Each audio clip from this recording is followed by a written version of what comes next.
Another piece that I think is sometimes helpful for all of us, and it's a little bit of a mantra that I've used, and I certainly can't take ownership for it, but that is to have people think about this, and that is, better to prepare the child for the path than the path for the child.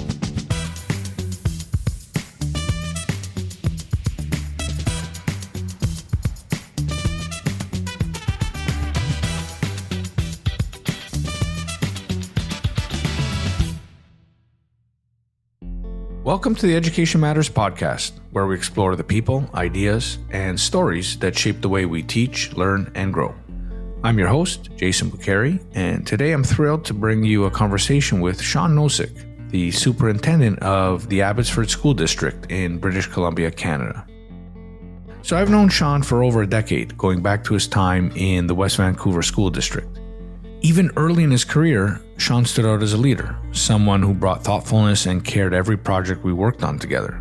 From digital curriculum implementations to more complex system-wide initiatives, Sean has always been a deep thinker with a clear focus on school culture and the communities he serves. But what I admire most about Sean is his deep interest in people, ideas, and art, all of which are beautifully showcased in his poignant and heart-rending book, Ken Foster's Vancouver, Life, Art, and Alleyways. Foster's story is as remarkable as his artwork, and Sean's collaboration in bringing it to life is both fascinating and deeply moving. I mention this because, in short, Sean is exactly the kind of leader I'd want in my community, and I'd bet you would too. Abbotsford is as fortunate to have him as Sean is to serve a district that mirrors his values of diversity, equity, and opportunity. Sean is deeply committed to fostering a vibrant and diverse school system that not only ensures every student and family feels supported and valued, but one that is also at the cutting edge in terms of educational quality. In our conversation, we explore what makes great teaching and the inspirational moments that have shaped Sean's career. We dive into the evolving role of technology in education, from the potential of AI to transform personalized learning, to the necessity of maintaining the human richness that lies at the heart of all great teaching. Sean also shares his thoughts on equity, resilience, and the vital role of community in fostering supportive learning environments. Sean's perspective is grounded not only in his professional journey, but also in his identity as a father, a global citizen, and someone who cares deeply about the role education plays in shaping lives and societies. From his reflections on Canada's international reputation in education to his thoughts on what the future holds, Sean brings insights that will resonate with anyone passionate about learning. So grab a coffee, settle in, and join me for this conversation with Sean Nosek. Sean Nosek, welcome to the podcast. For those that can't see you right now, can you tell us where this podcast finds you? Absolutely, yeah. First of all, Jason, nice to see you this morning. I am in beautiful Abbotsford, British Columbia. Abbotsford is, maybe an hour east of Vancouver, in the heart of the beautiful Fraser Valley. Excellent. And for those that can't see you, you have this wonderful background of the Abbotsford School District. So with that, Sean, can you tell us a little bit about the work you're doing currently? Yeah, so I'm in my second year as a superintendent of schools for the Abbotsford School District, a wonderful, vibrant community. We're doing a lot of exciting things here, but maybe just to contextualize for listeners, one of the neat things about Abbotsford is its diversity. We've been recognized as one of the most diverse communities actually in all of Canada. At last count, we were closing in on 90 different languages spoken in our schools. We're a school district of about 20,000 students. I mean, we've crossed that threshold. We're not quite at 21,000, about 46 schools. We have a very vibrant and dense central core, but we've also got some schools on the edges of the community that would be considered more rural and smaller schools. So really neat place to work and learn. Well, I certainly want to dive into not only your experience in Abbotsford, but in BC in general. But before we get there, I always want the audience to learn a little bit about the practitioners of our education system. And so I'd like to start with some questions about how you grew up and where you grew up. So, what was childhood like? Where was it? And any stories about what it was like growing up as Sean Nosek? Yeah, for sure. Well, I was born and raised in what we call here the Lower Mainland. I was born in North Vancouver, and at a very young age, my family moved to a city called Port Coquitlam. And if you grew up in Port Coquitlam, you very quickly refer to it as Poco. So I am a Poco Mm. kid from way back. That's where I did my elementary and secondary schooling. I graduated from Terry Fox Secondary School. I had like a wonderful childhood. I'm a child of the '70s, so it was the generation of getting on our bikes and not coming home until dinner time. There seemed to be lots of natural places. I remember spending hours in forests, hanging out with friends, um, and great community, and it was a really rich childhood for me. That's awesome. So shout out to all the fellow Poco kids. I can't believe all the time I spent in the Lower Mainland. I haven't heard that before. So want to hear some more stories about growing up Poco. But Yeah, there you go. That's another podcast. that's a whole nother show. Um, but that's actually this next question actually might be a connection to that upbringing. What was your education like in that area? Any aspects of it stand out to you now? Yeah, I'm one of these people that has a pretty good memory. I remember all of my teachers right from kindergarten, and I remember being very engaged and interested in school, particularly in K to 7. Um, and so this was I guess an evolving time in education, and I say that because one of my earliest memories was my kindergarten teacher, and when I approached her with a knot in my shoes. She pulled out this little thing on her desk and had me put my hand on it and slapped me. I think as a way of, suggesting that I better learn to not have knots in my shoes if I was tying them and untying them. And at the time, that's just kind of how you rolled. There was no corporal punishment or anything beyond that, but it's sort of Mhm. remnants of another time where that would never happen today. But for the most part, kind, committing teachers, lots of opportunities. I remember being, participating in, track and field and cross country at elementary school, and then moved to a junior high school model.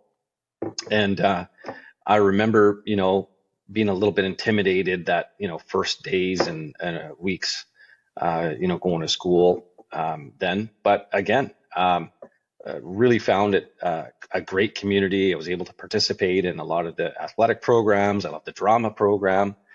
And after junior high, moved to high school. And then, and I think this is a phenomenon that we see in a lot of data, even across Canada. But I became rather disengaged. You'd like to think it would go the other way, but I think by the time I Mm. hit the big high school, and I want to say there was maybe, at least in my recollection, we might have had 2,000 students in just a couple of grades. I mean, it was a big school. My numbers may be off. And so I remember just sort of feeling a little bit like, coming through a system where you were seen, heard, and valued to being a little bit sort of anonymous. Mm. And also the actual learning experience, I didn't love as much either. Mm. So through all that, do you remember what you really first loved learning? What was the first thing that you said, like, I can't get enough of this. I wanna learn more. I want to dive deeper. Yeah, I mean, I'll share maybe a couple of things. So, and I think this is true of maybe most people in general. As children, you're interested in almost everything, right? Why is the sky blue? Why does that happen? I'd love to know more. And I sort of soaked it all in. And for some reason, that natural curiosity and inquisitiveness that I think exists in human beings fades over time. And maybe Mm. schools own some of that. Maybe they own a lot. So here's an example I'll give on the other side. And I don't mean this to sound critical, it's just more a reflection on my own experience. So I'm now in chemistry 11.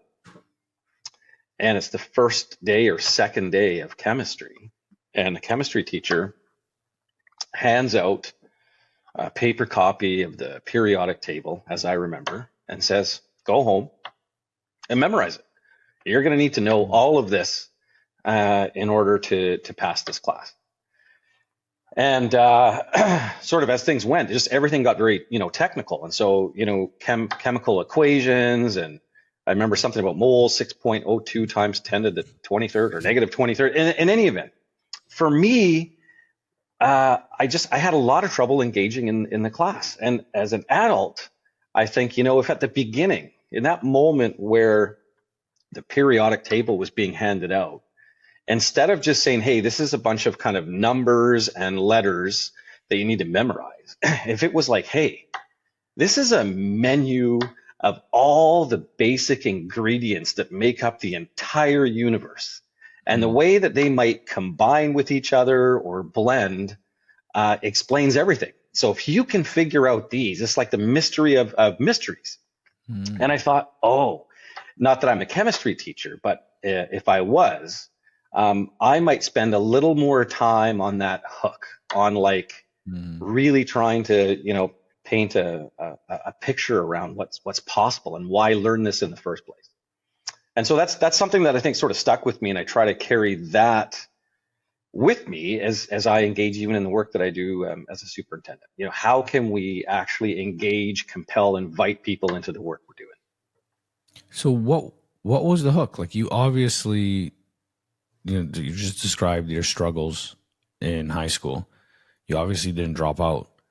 You went on to be a teacher, a principal, and then all the administrative roles. What was it that got your attention, that made you want to stick around in education? Yeah, so first of all, I didn't go right to university. I was going to take a gap year, and I'd always been interested in the artists and literature and philosopher. And so I had this crazy idea that I'd take a gap year and take a stab at writing the great Canadian novel. Well, that never happened. But what did happen was I ended up, flipping burgers full time, spending a lot of late nights out, and realized I really should probably get back to school. This doesn't seem like it's a path that's going to lead to anywhere excellent anytime soon, at least for me. And met a girl who wanted to go back to school, wanted to be a teacher. And so that was an extra compulsion. And it really was as simple and general as, well, I've always loved the big themes of life. Why don't I study literature and see what unfolds? And so of the career paths that unfold for people who might pursue a path in literature and philosophy, I did also minor in kinesiology, by the way. I realized, well, actually, I could apply to law school. That was one path, and I actually did write my LSAT. But I also applied to teacher college, as did my then girlfriend and now wife, and I got on that journey and just loved it so much that there was no looking back. So it's Mrs. Nosek we have to thank for all the work you're doing now. She would love to hear you say that. Well, we'll make sure we share this with her. Well, as a fellow philosophy and literature major, I always am very intrigued by folks that have chosen this area of study. What were your big influences when you went into university? It almost sounds a little cheesy to talk about, Jay, but I remember being introduced to what our professor at the time referred to as the existentialists in this one particular philosophy course. And so, this was sort of a look at the work from everybody from Camus and Sartre and Kierkegaard and so on, Nietzsche. And I remember sort of having a bit of this mind blown feeling. And I think what I really liked was some of the conversations were the most fundamental. Like, what is the purpose of life? What in fact gives life meaning in the first place? And while I don't purport to have an answer that I want to suggest applies to anybody else, but I think part of it is often engaging in meaningful work, something bigger than yourself, is a way of at least having a sense that life has some meaning. And so I've always been drawn from there, not only to the work of philosophers, but to this idea of meaningful work. of being able to maybe help even make the world a better place in some small, simple way.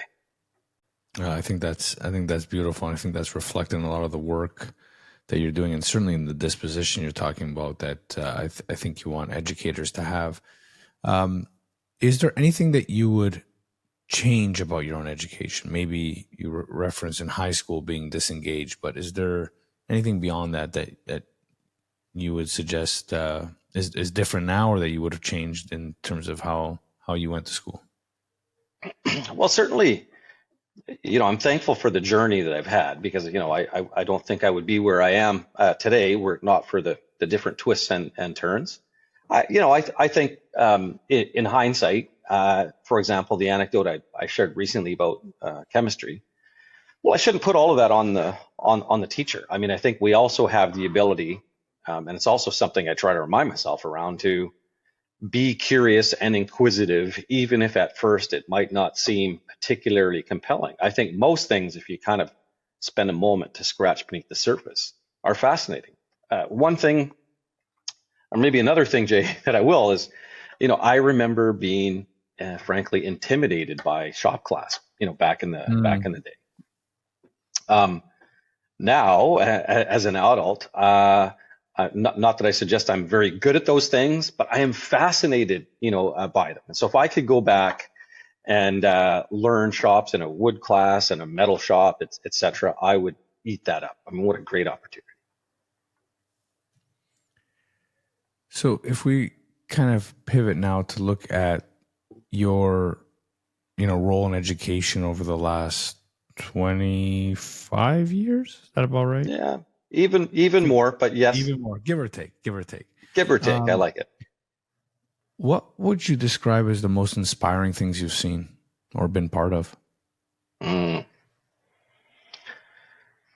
great question. I'm in a field of work that in some ways has some baked in moments of inspiration. So, here's one that stands out for me, Jay, and I can't even remember what year, but a highlight for me, of course, is to be able to stand on a stage at graduation time and, shake the hands of our graduates, see the proud families, and sort of even take that moment and reflect and think, this is the product of our work. This might be a journey that a student has taken with us from kindergarten or even pre-K, and it's a big moment. But a moment that stands out more specifically around that, was a student that I remember, spent his school days in a wheelchair. A popular, well-liked student, but had this particular challenge, and so to everybody's surprise, this student had found the gumption, the fortitude to step out of that wheelchair and walk across the stage at graduation. And so that was something that I don't think most of us had seen before or expected.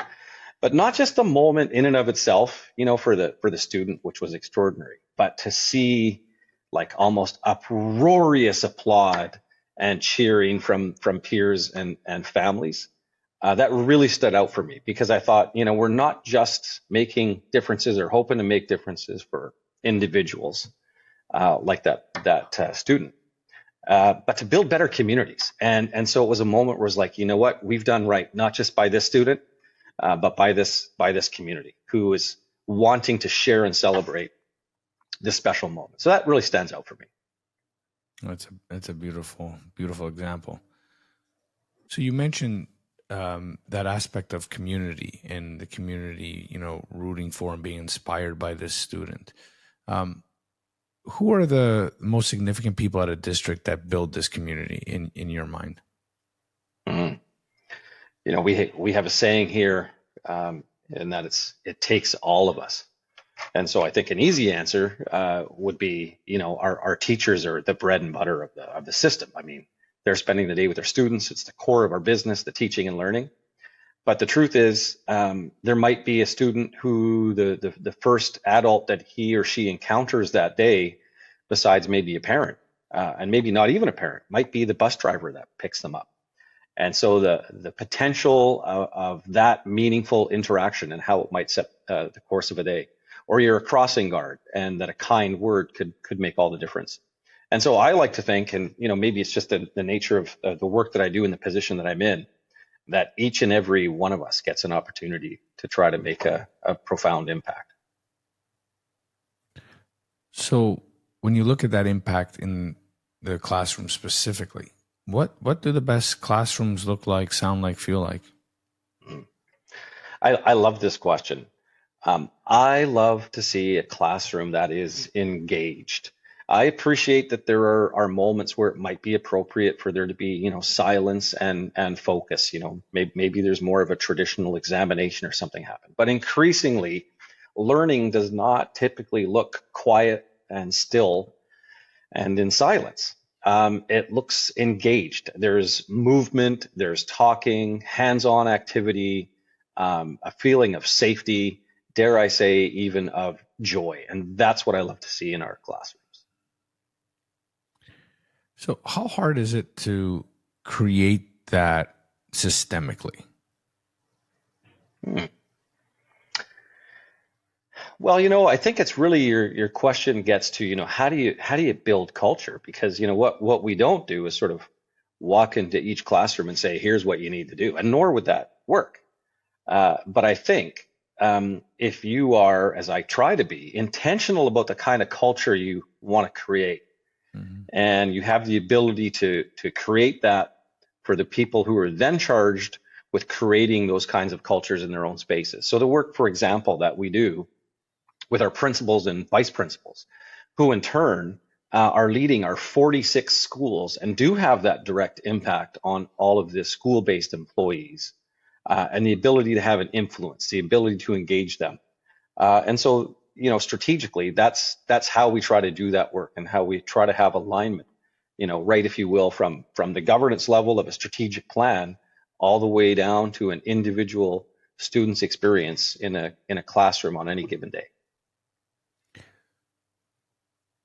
Yeah, so I love that answer, Sean, because I think a lot of folks they almost want to view education as separate and distinct from society, right? So I ask these questions just to give a flavor of, like, of course, all this is about culture and community. It's like it's not any different than moving, a local political group, or even on a bigger scale, the nation's identity. It's like these are not easy things to build and to foster. So you just mentioned principals and obviously teachers. What are the qualities that you most admire in those folks to build such a culture? There are a couple that come to mind, like, right away. First one, I love to pick up a sense of enthusiasm for the work.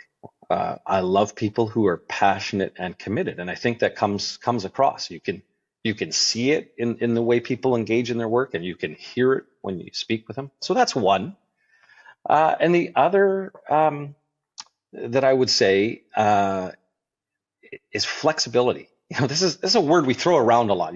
Be flexible. But I do think that it is easy, and maybe even easier as the years go by, in some ways, to just get a little bit more entrenched in our ways. We get used to how we like things, how we've done it. We think it's working. But of course, we're living in a world that is constantly evolving. You think about the technological advances, you think about the changes in some of our community dynamics, et cetera, et cetera. And so flexibility is a real big one for me. Is BC struggling, like here in Ontario, with turning out folks to be principals? Yeah, I mean, in Abbotsford, thankfully, we've been able to retain and recruit, wonderful vice principals and principals. But do we certainly see that, for example, the number of applications that are coming in when we have a posting out do not seem to be the same that we might have seen even 5 years ago? For sure we do.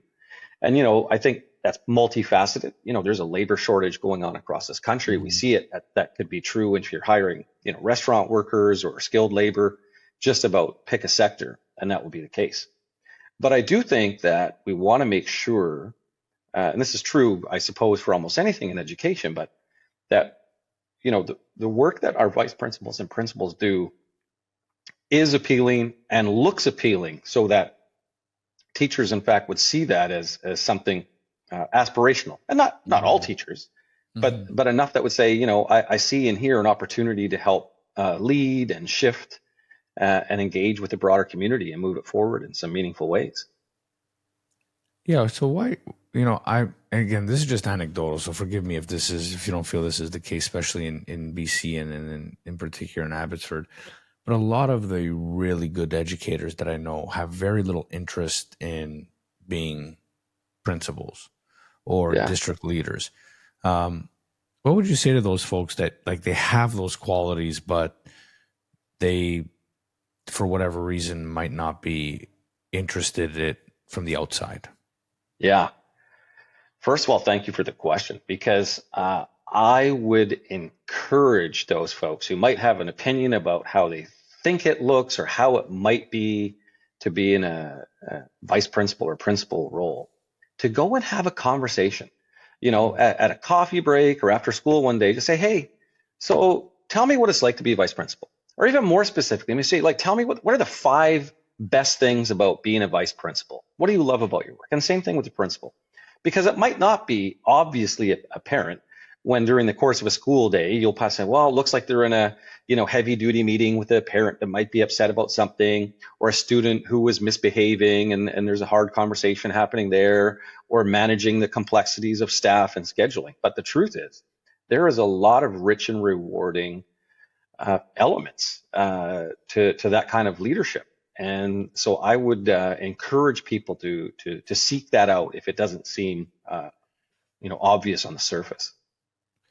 And when it comes to a superintendency or even like a senior administrative role, what do you wish more people, the broader public, the parents in your community, what do you wish they knew about the role that maybe you don't know till you're in it? Yeah, I mean, I think for the most part, people do know, but I guess I would say, generally speaking, everybody is doing the best they can with the best intentions.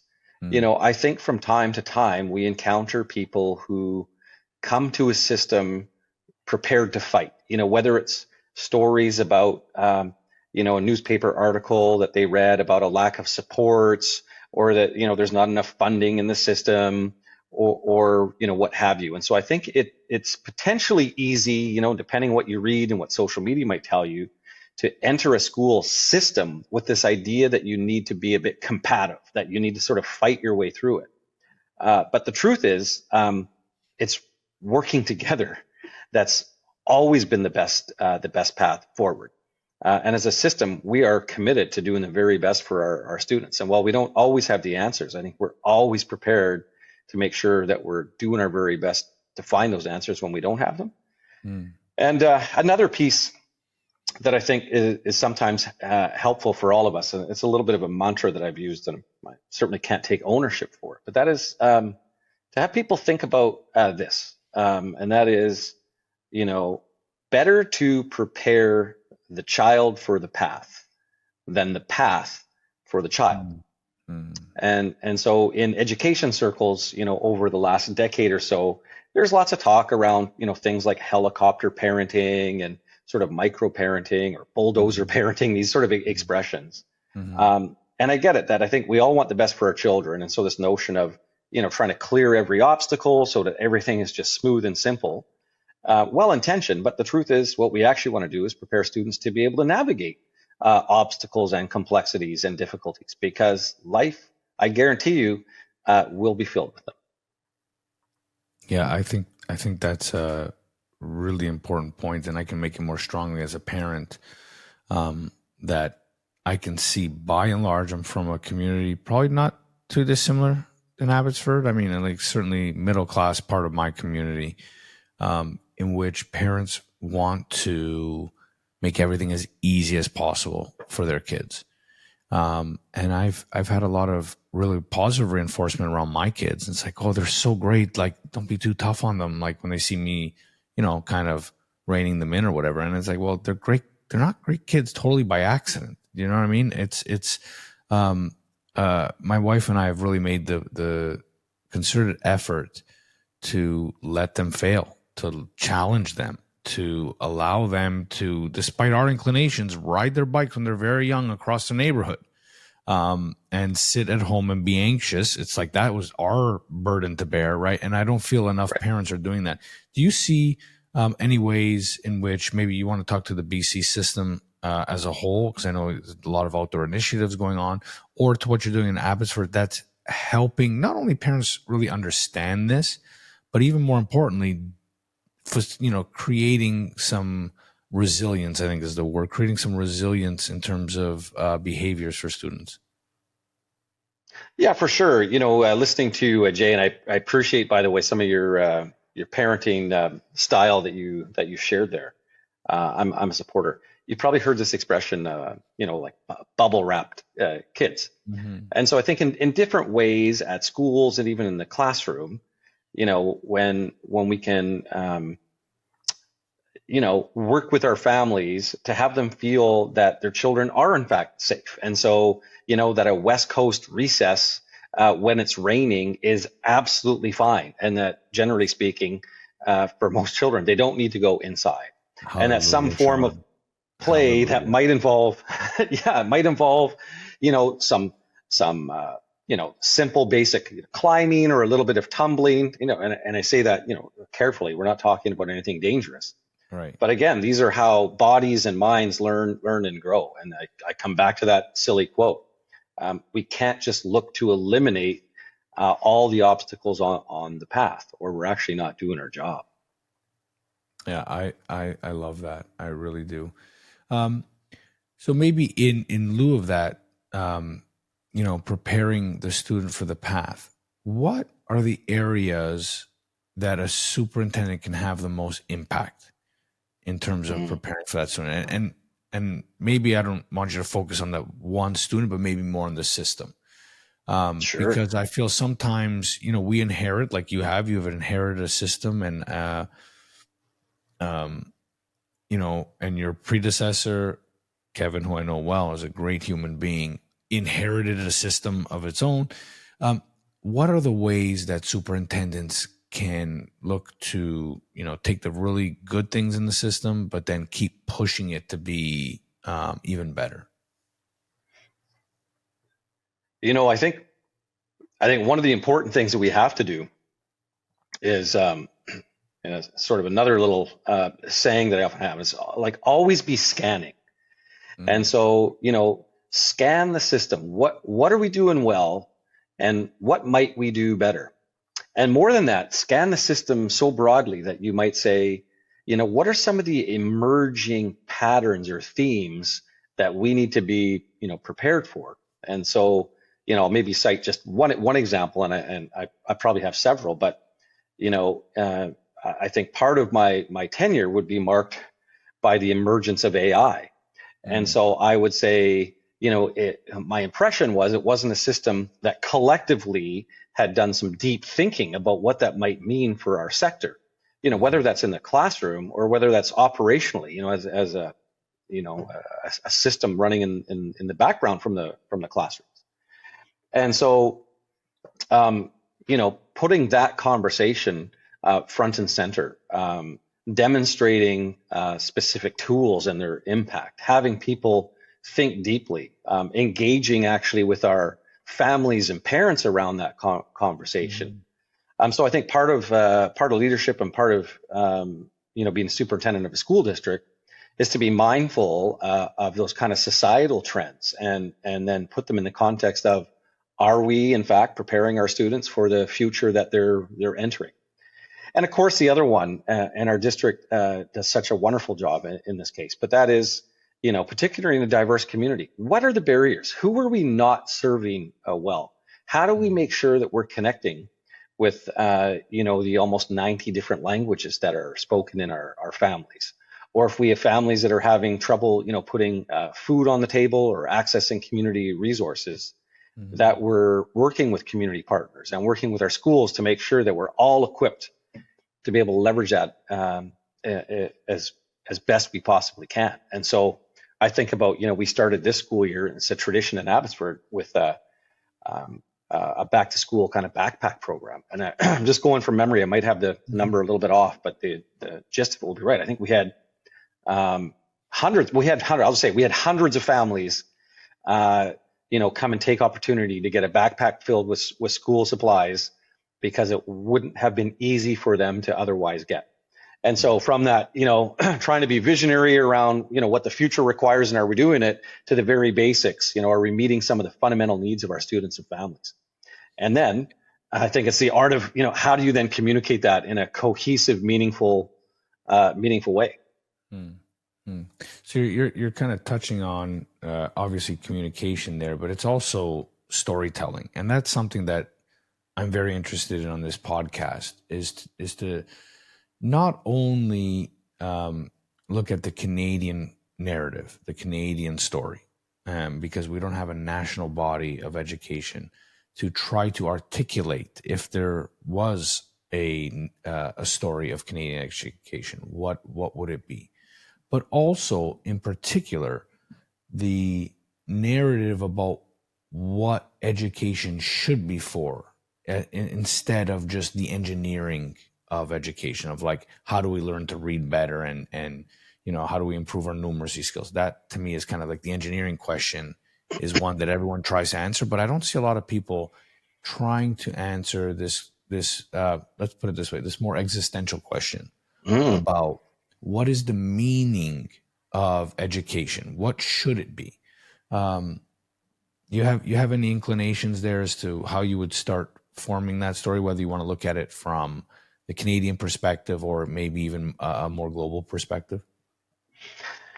Well, I love the general gist of the question that you're asking here, and I have so many directions I could take this, but here's what I'll say to start. I think at some level, the core of our work is fundamentally human and more of an art than a science. And so I worry sometimes that if we try to reduce the magic of what a teacher does in a classroom to a series of proven strategies, we're missing something. And that's not, I want to be clear, that's not to say that I don't think there are effective and proven strategies. There are. But I think if we take a paint by numbers approach, we've lost it. So I'm going to come back even to the anecdote I shared earlier about learning chemistry. This can be done technically. You can hand out the periodic table. I mean, I know today we have technology and say, memorize it, you're going to need to know it. But I think the 5 or 10 minutes that you might spend on why this is a fascinating topic that might unlock the mysteries of the universe and all its possible incarnations and combinations could be time well spent. So I think where I'm getting to is we have individual human beings, and somewhere inside them they have passions and interests and frustrations and joys. And I think it's our ability to tap into that that's going to bring the best reward. And this is why it's an art, because yes, we have curriculum to make sure that students learn. And I'm not suggesting for 1 minute that we don't spend time there. But I think we also need to spend time on who are we, who are they as human beings, and then how do we find this magic? And so I think we make efforts even in the way, coming back to how we interact with the leaders in our system. It's easy to fall into, look, I'm going to just stand up there, I'm going to deliver some stuff, I'm going to send some emails, just go do it. And there are times where it probably feels to them, but also spending that time on, and you said this, Jay, telling the stories, celebrating the successes, taking a few minutes, when I'm maybe addressing a room of our leaders, maybe 140, 150 of them every month. Well, this is an opportunity to maybe create a memory or a collective experience, or celebrate someone else's success and say, hey, come on up.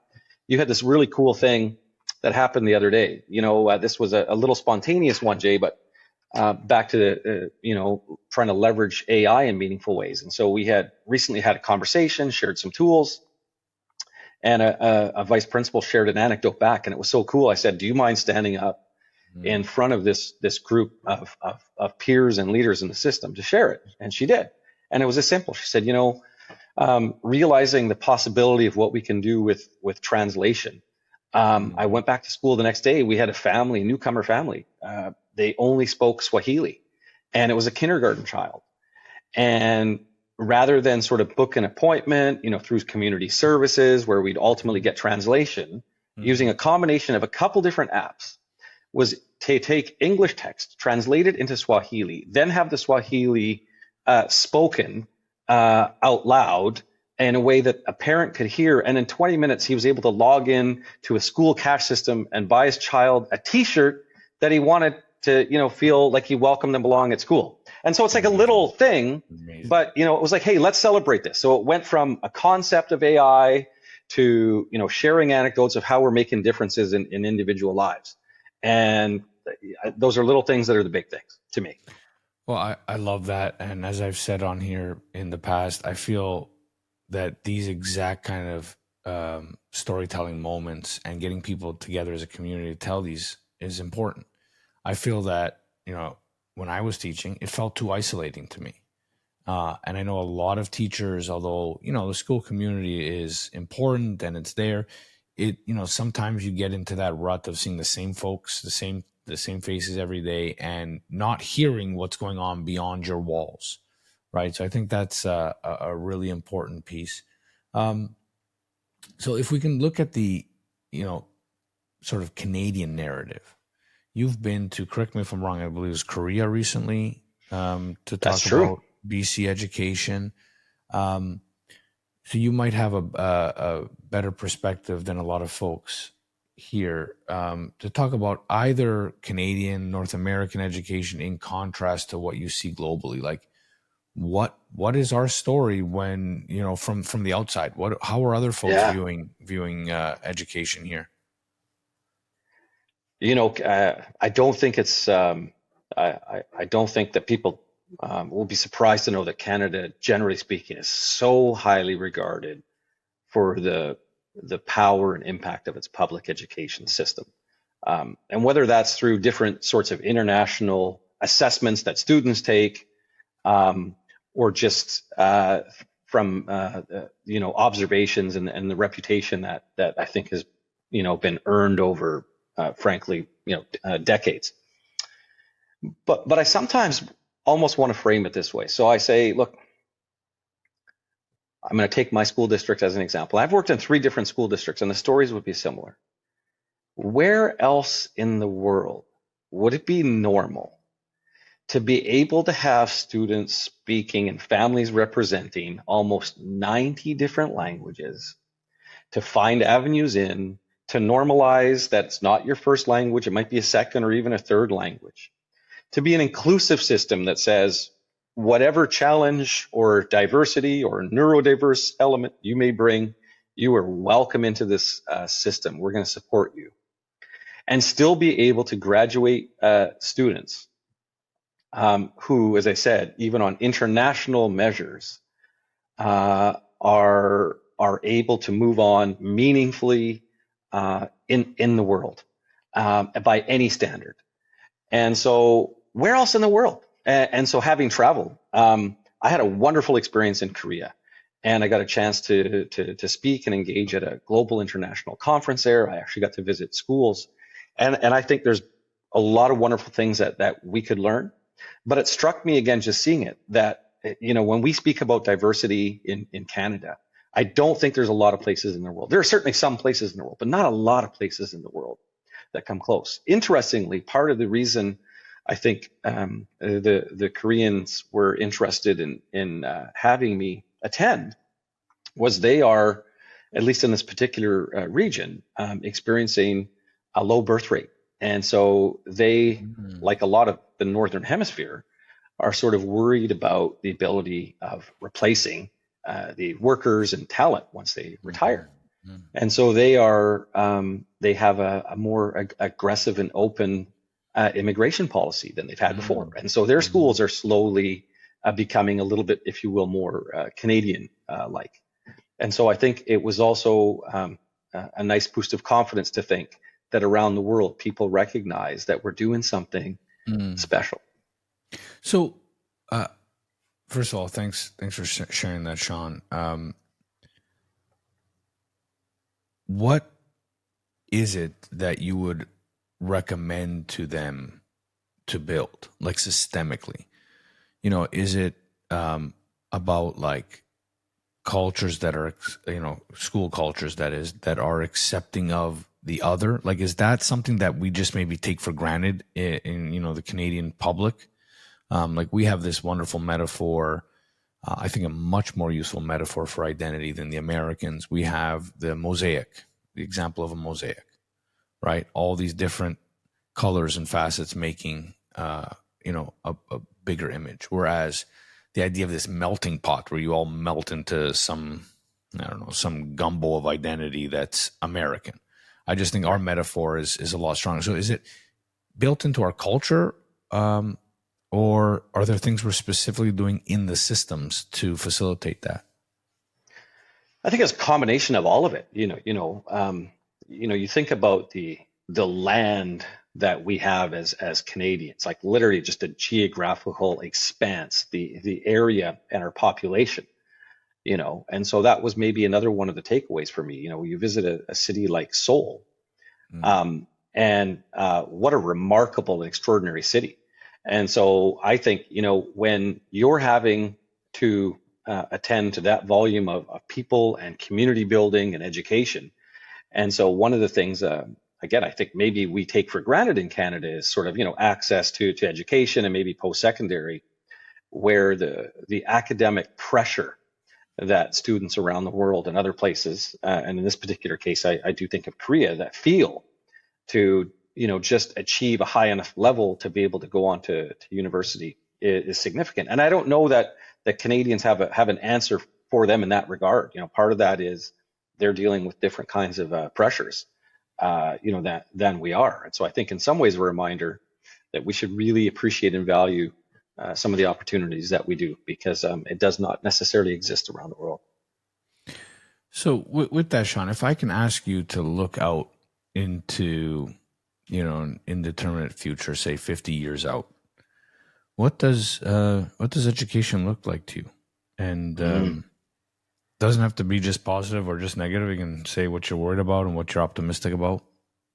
Yeah, it's funny. I think a lot about this, and I think there's a whole continuum. There's this part of me that goes, at the end of the day, it might not look a whole lot different, probably for our younger learners too. I think working families really like the idea that their younger children have a place that they can go to where they're cared for, where they're learning a sound curriculum that's setting them up for a lifetime of success.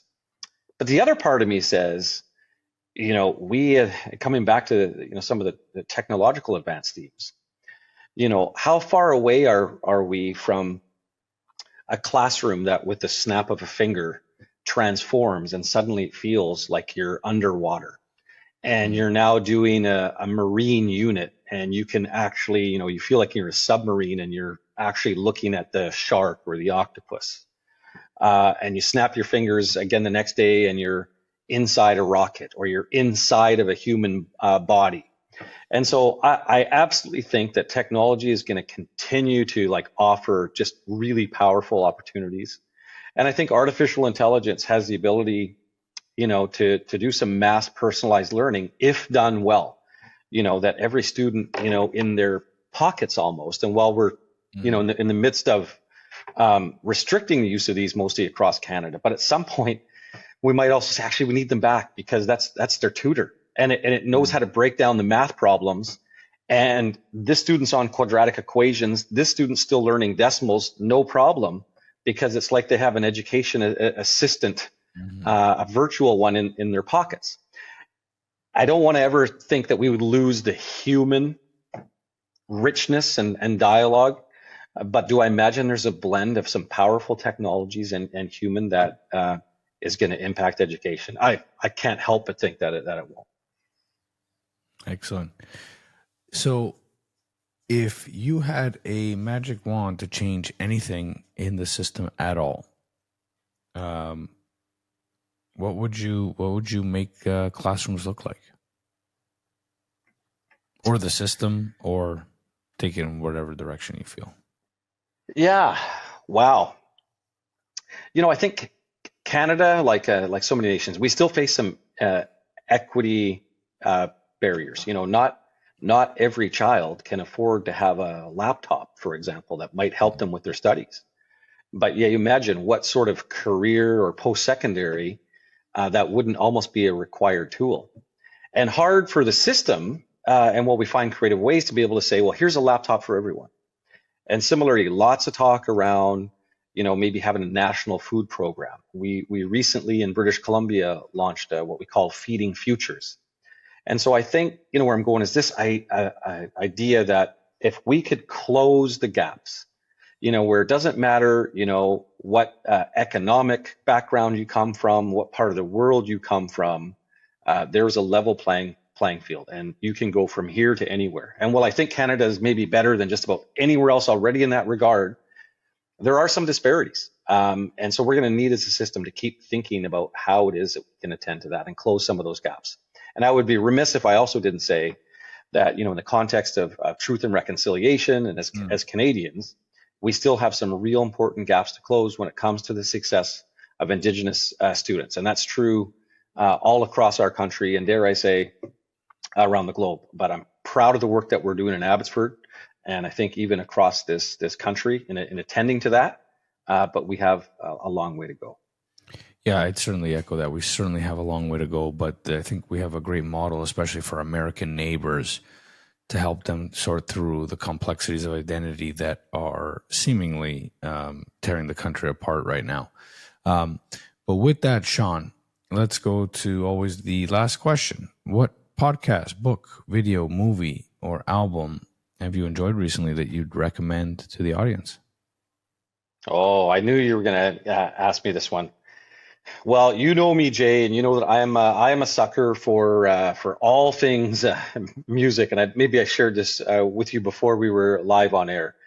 But I've been going down some YouTube black holes where you have a first-time listener experience a song that, for the most part, all of us are very familiar with. And so maybe I'll use a Canadian example where Burton Cummings, this famous Canadian singer, used to be with the Guess Who.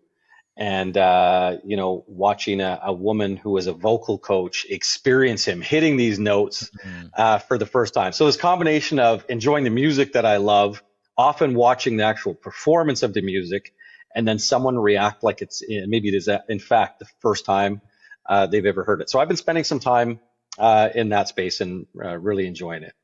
That's awesome. Michael McDonald is the one that has an amazing video of that that I recommend as well. So I appreciate that. Not many people give a musical recommendation, which I think I can always count on you to do. So with that, Sean, thank you very much for your time today.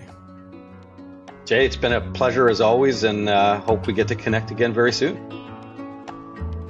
This podcast is recorded on the Territory and Treaty 13 lands of the Mississaugas of the Credit First Nation and on the traditional territory of the Huron-Wendat and the Haudenosaunee. The show is edited and produced by the marvelous and talented Andrew Mastroianni. If you like what you're hearing, make sure you subscribe to us on Spotify or wherever you listen to your podcast.